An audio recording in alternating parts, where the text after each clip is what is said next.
I want to start out with just a simple disclaimer that you all may have noticed if you follow Facebook very much in other Methodist churches. We were not the last church to pick out home as part of our theme for this Advent. I think every Methodist church I know of has a theme of home at some point for Advent. What we started with was this wonderful picture that Christopher took. So it's in-house. This is us. And so you've got on the front of your bulletin and even on their screens, we've done the backdrop. And I looked at that thing and I said, man, that looks like the home and going home. And then I love artwork, and I wish Ann was here. She could probably analyze, Ann Conover could probably analyze why I think this way. But I love artwork that has a road in it or a path. Because it doesn't matter where I am, if I'm at a restaurant that the food's not very good, or if I'm sitting at the dentist office waiting to get my teeth picked at, I can look at that and I see that road and I wonder where that journey might take me. And so between all that and seeing that the light on at home and the journey in the road, I thought this would just be, well, actually Robert and Christopher took this picture and I just agreed with them. Well, Christopher took it, Robert and Christopher discovered it together for us to use in Advent, and I went with it. And it keeps speaking to me, and I hope it speaks to you as we journey through this season of Advent. There's journeys that really gets us. This morning I thought about what it takes to get ready for a journey, especially when you hadn't been on in a week or so. And I got ready to put my shoes on, and I thought, I don't really know where my shoes are. My house was a little organized like my office. And so I was quite excited when I found the right shoe. It took just a matter of seconds. I thought, oh, this is a good sign. Surely they're together. It wasn't. 3 or 4 minutes later, I finally found it. My room's not that big. But then I thought about, like, what does it mean to go on a journey? Thought about when you go off to a hotel, perhaps you don't have to take quite everything you own, although I seem to get a good group of it together. You know, they have shampoo in the shower and they have sheets for you to use, and so you can take some clothes. I never know what I want to wear 3 days from now. I want to have options. I like them.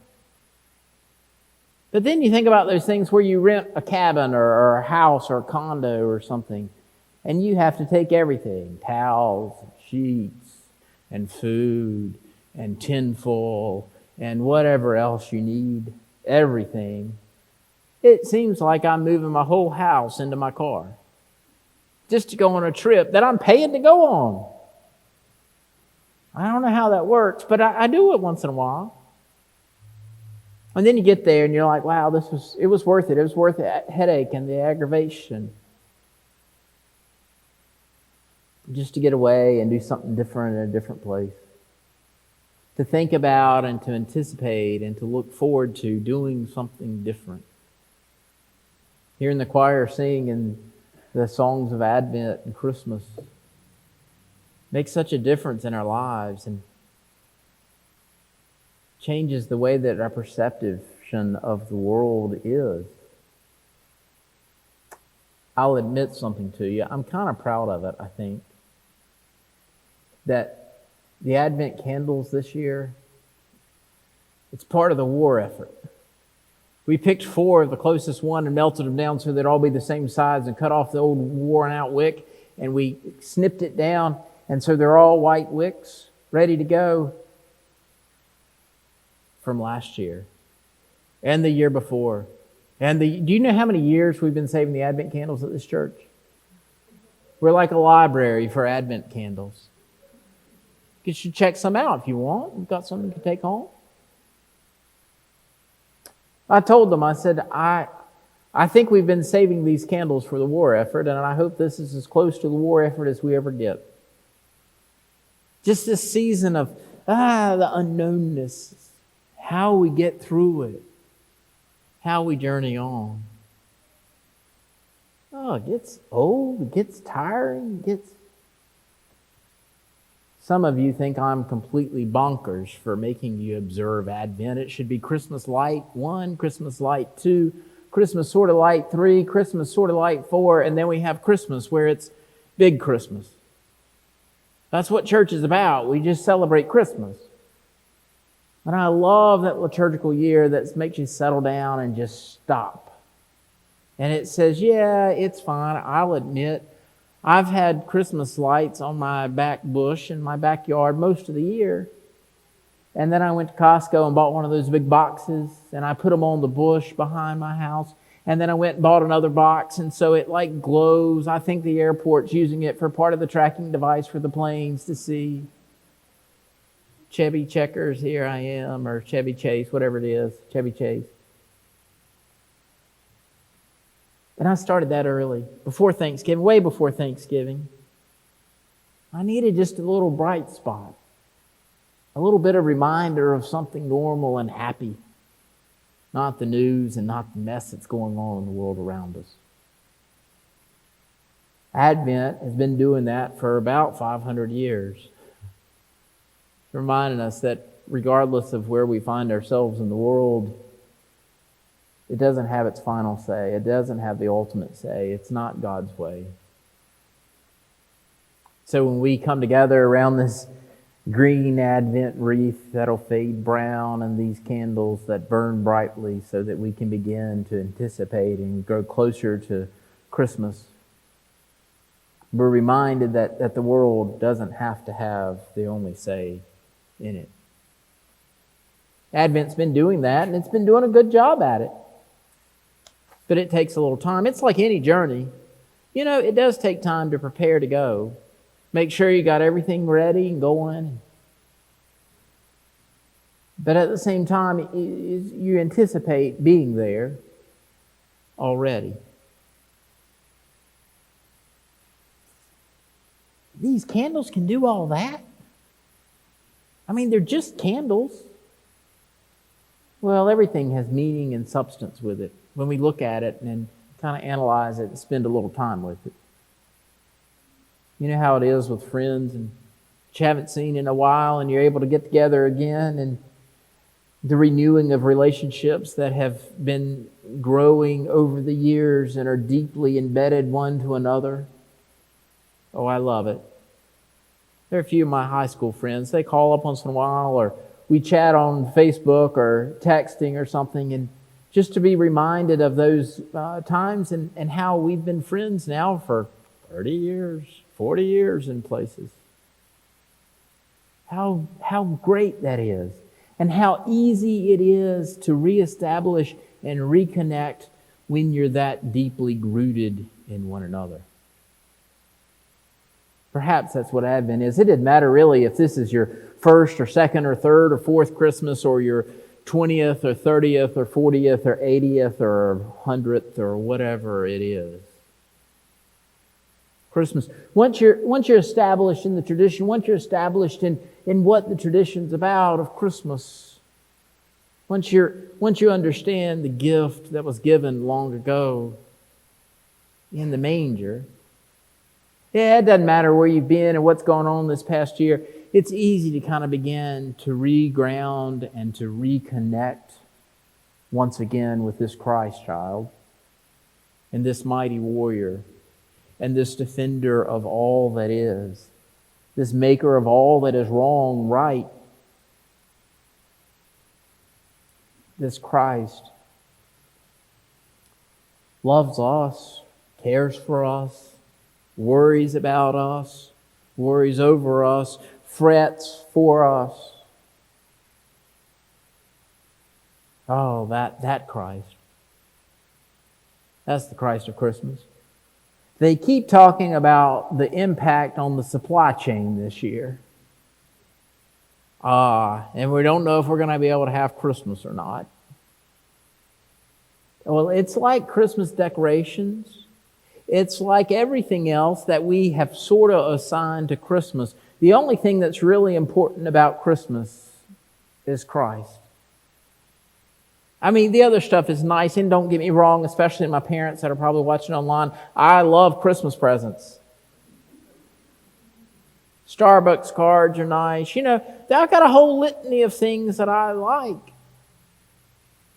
But it's not Christmas. It's not the real gift. It's not the real important part. Advent gives us a time to say, hey, wait a minute, whoa, let's do something countercultural here. Let's think just a little bit. Let's remember the prophecies that came long ago, that we still hook our faith into, that we begin to link in with others who've come before us, who've heard those words of prophecy, who've anticipated, who's expected, who's looked forward to that time. We hear the promise, we hear the story of faith. And we anticipate a better day coming. Advent is one of those things that it's like communion. In a lot of ways, part of what is going on in the mind and what's hoped for in the mind is to remember the goodness of God that has transpired throughout all of creation. When we go to communion and they say, this do in remembrance of me, it's that remember that God created all that is and called it good. We remember the times of the prophets when God has interacted in human history and enabled us and our faith and our people of our faith who've come before us to journey through places of great difficulty, like the Red Sea. It reminds us of the devastation distraught in a nation and in a land when Christ came, of the power of the Romans at work and the ability and the looking forward to a Savior and a Messiah. People expecting this great military leader, and he comes as a small little infant in a manger. King of kings and the Lord of lords, born in a little stable. It's counter what we know of success and anticipation and power. Oh, so we're remembering all that and what it means to be Advent. And we remember this in part of Advent as the what's God doing in the end? The second coming, the return of Christ in the world. Sometimes it's kind of mainline Methodist. We don't really talk about that a whole lot.